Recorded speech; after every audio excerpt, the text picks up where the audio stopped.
Hello friends, welcome to my YouTube channel the way pace education. So friends, এই মুহূর্তে একটা গুরুত্বপূর্ণ update, সেটা হচ্ছে WBSSC যে 26,000 চাকরি বাতিল মামলার যে রায়দান অর্থাৎ সুপ্রিম কোর্টে যে রায়দান রিজার্ভ ছিল সেটার একটা গুরুত্বপূর্ণ বিগ আপডেট এই মুহূর্তে এসছে। তো তোমরা সকলে জানো যেখানে আজকে অর্থাৎ 3 April 2025 honourable the justice chief justice এবং অনারেবল মিস্টার জাস্টিস সঞ্জয় কুমারের ডিভিশন বেঞ্চে কিন্তু এই যে রায়দান, সেই রায়দান কিন্তু আজকে হওয়ার শুনানি কথা ছিল এবং যেটা 10টার 10:30টার মধ্যে কিন্তু এই মামলার রায়দান দেওয়ার কথা। তো রায়দান এসে গেছে। কী রায়দান এসছে তোমরা দেখতেই পাচ্ছ ভিডিওর থাম্বনেলে। তো যারা চ্যানেলে নতুন আছো তারা অবশ্যই চ্যানেলটি সাবস্ক্রাইব করো, বেল নোটিফিকেশন অন করো এবং ভিডিওটা শেষ পর্যন্ত দেখো যে আজকের বিগ আপডেট কী এবং এর পরবর্তী ভবিষ্যৎ কী হতে চলেছে, বা পশ্চিমবঙ্গের আগামী ভবিষ্যতে চাকরিজীবীদের অবস্থা কী রকম, বা শিক্ষিতদের অবস্থা কোন দিকে যেতে বসছে। যোগ্যরা চাকরি প্রার্থী, যারা যোগ্য চাকরি প্রার্থী তাদেরও কিন্তু অবস্থা খুবই খারাপ, কারণ অযোগ্যদের সাথে যোগ্যদের একসাথে মিশিয়ে কিভাবে সমস্ত যে প্যানেল, সেই প্যানেল কিন্তু বাতিল করার মুখে বা বাতিল হয়ে গেছে অলরেডি, সেটা আমি তোমাদের সামনে শেয়ার করছি ভিডিওটা। তো অবশ্যই ভিডিওটা শেষ পর্যন্ত দেখো। তো মূল বিষয় হচ্ছে যে তোমরা জানো সকলে যে 26,000 যে WBSSC 2016 চাকরি বাতিল কেস আপডেট, সেই মামলার কিন্তু দীর্ঘদিন ধরে প্রক্রিয়া চলছিল সুপ্রিম কোর্টে। এর আগে হাইকোর্টেও কিন্তু পুরো প্যানেল বাতিল কথার যে নির্দেশ সেটা কিন্তু দিয়েছিল, তারপর সেটা রাজ্য সরকার সুপ্রিম কোর্টে যায় এবং সুপ্রিম কোর্টে সেখানে কিন্তু এটা দীর্ঘদিন ধরে একটার পর একটা শুনানি হয়।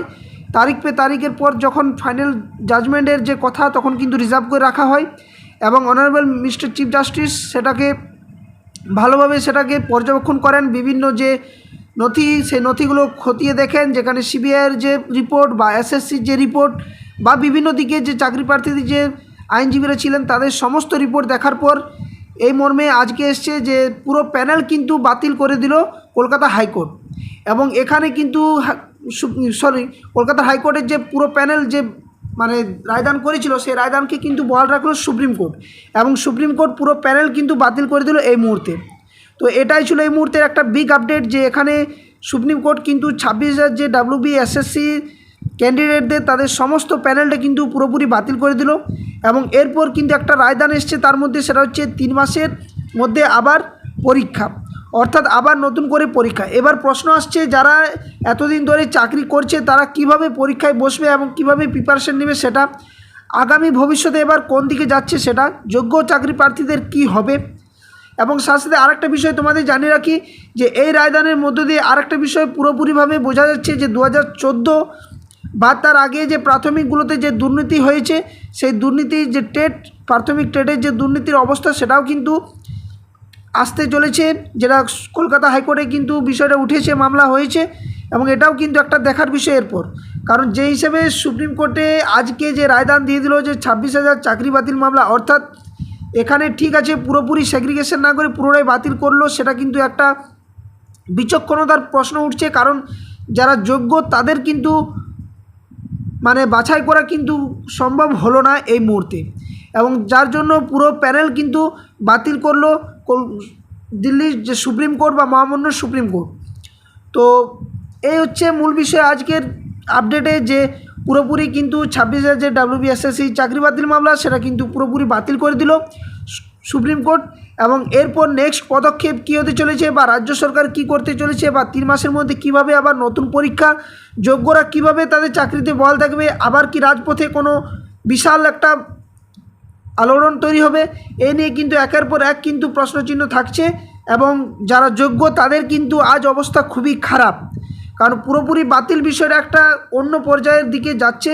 যদিও আমার এই বিষয়ে কোনো মন্তব্য করাটা যুক্তিযুক্ত হবে না, কারণ এটা সম্পূর্ণ কারণ সুপ্রিম কোর্টের একটা রায়দান, যেখানে আমার এই বলাটা বা কোনো কিছু পদক্ষেপ নেওয়ার যে প্রশ্নটা সেটা কিন্তু থাকে না এই মুহূর্তে।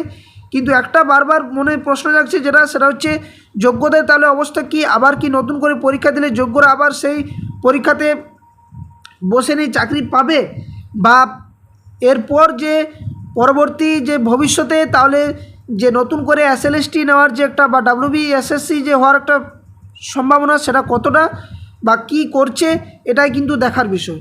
তো আজকের আপডেট এটাই ছিল। আরও যদি জাজমেন্ট কপিটা পুরোপুরি এসে যায় অবশ্যই তোমাদের সামনে আমি শেয়ার করব এবং একটা ফুল লেন্দি ভিডিও তোমাদের সামনে আমি নিয়ে আসবো।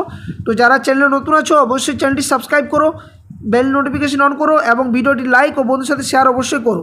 আর যারা এখনও পর্যন্ত টেলিগ্রাম চ্যানেল যুক্ত হওনি ওখানে যুক্ত হবে, কারণ যারা আগামী 2022 স্টেট ইন্টারভিউর জন্য প্রিপারেশন নিচ্ছ তারা অবশ্যই দ্য ওয়েব এডুকেশন চ্যানেলে প্লেলিস্টে গিয়ে ইউটিউব চ্যানেলের প্লেলিস্টে গিয়ে ভিজিট করো। ওখানে অনেক কিন্তু 2017 টেটের ইন্টারভিউতে কীভাবে প্রশ্ন করা হয়েছিল তার অনুকরণীয় প্রশ্ন, বিভিন্ন টপিক ওয়াইজ প্রশ্ন, বিভিন্ন শিক্ষা কমিশন ইন ডিটেলস কিন্তু ক্লাস করানো রয়েছে। প্রি প্রাইমারি থেকে ক্লাস 4 পর্যন্ত যে সমস্ত প্রাথমিক বইগুলো রয়েছে সেই বইয়ের ডিটেলস তথ্য, বইগুলোর পুঙ্খানুপুঙ্খ ব্যাখ্যা করা রয়েছে। তো অবশ্যই ক্লাসগুলো দেখবে এবং টেলিগ্রাম চ্যানেলে প্রত্যেকটা ইউটিউবের যে ক্লাসগুলো করাচ্ছি সেই ক্লাসের পিডিএফগুলো সম্পূর্ণ ফ্রি অফ কস্ট তোমরা ওখানে পেয়ে যাবে। তো অবশ্যই টেলিগ্রাম চ্যানেলে যুক্ত হবে এবং অফিসিয়াল ফেসবুক পেজের লিঙ্কও আমি ভিডিও ডেসক্রিপশন বক্সে দিয়ে দেবো, ওখানেও কিন্তু যুক্ত হয়ে যাবে। তো ভিডিওটার আপডেট এটাই, পরবর্তী কোনো আপডেট বা জাজমেন্ট কপিটা পেলে অবশ্যই তোমাদের সামনে শেয়ার করব। চ্যানেলের সাথে যুক্ত থাকো, সাবস্ক্রাইব করো এবং ভিডিওটি লাইক ও বন্ধুর সাথে শেয়ার করো। ধন্যবাদ, জয় হিন্দ।